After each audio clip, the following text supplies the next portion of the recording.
There's a line to a quarry at the end of Thomas's branch. It goes for some distance along the road. Thomas was always very careful to whistle here in case anyone was coming.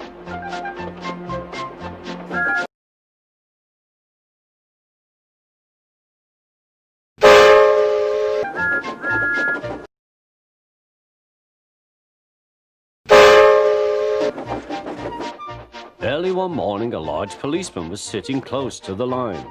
Thomas liked policemen. He had been a great friend of the constable who had just retired.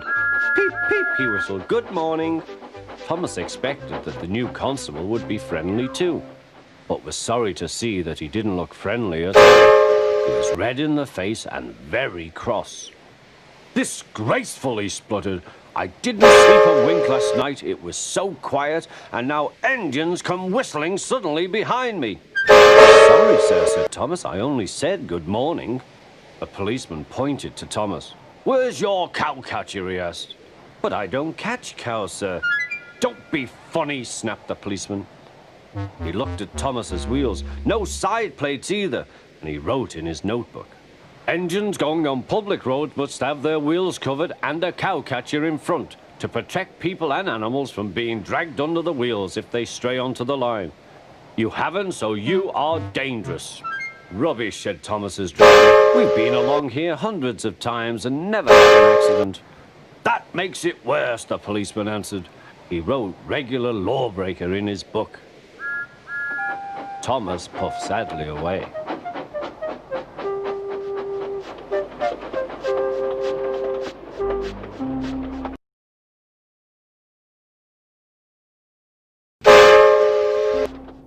The fat controller was having breakfast. He was eating toast and marmalade. The butler came in. "Excuse me, sir, you are wanted on the telephone." "Bother that telephone," said the fat controller. But however much he argued with him, it was no good. "The law is the law," he said, "and we can't change it." The fat controller felt exhausted. "I'm sorry, my dear," he said to his wife. "Thomas is in trouble with the police, and I must go at once." At the station, Thomas's driver told the fat controller what had happened. "Dangerous to the public, indeed. We'll see about that."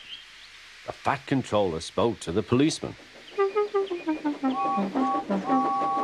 But however much he argued with him, it was no good. "The law is the law," he said, "and we can't change it." The fat controller felt exhausted. "I'm sorry, driver," he said. "It's no use arguing with policemen. We will have to make those cowcatcher things for Thomas, I suppose." "Everyone will laugh, sir," said Thomas. "They'll say I look like a tram." The fat controller stirred. Then he laughed. "Well done, Thomas. Why didn't I think of it before? We want a tram engine. When I was on my holiday, I met a nice little engine called Toby. He takes trucks from the farms, but the lorries are taking over most of his work and he needs a change. He has cowcatchers and side plates. I'll write to his controller at once."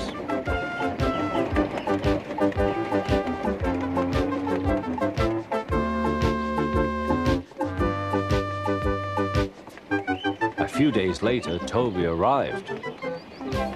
"That's a good engine," said the fat controller. "I see you've brought your coach, Henrietta." "You don't mind, do you, sir?" asked Toby. "The station master wanted to use her as a hen house, and that would never do."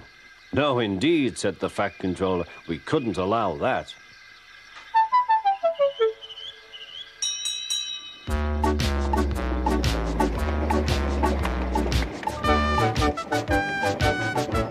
Toby made the silly trucks behave even better than Thomas did.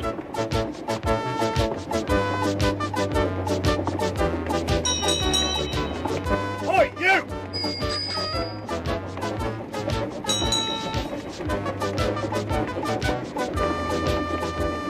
At first, Thomas was jealous, but he was so pleased when Toby rang his bell and frightened the policeman, they've been firm friends ever since.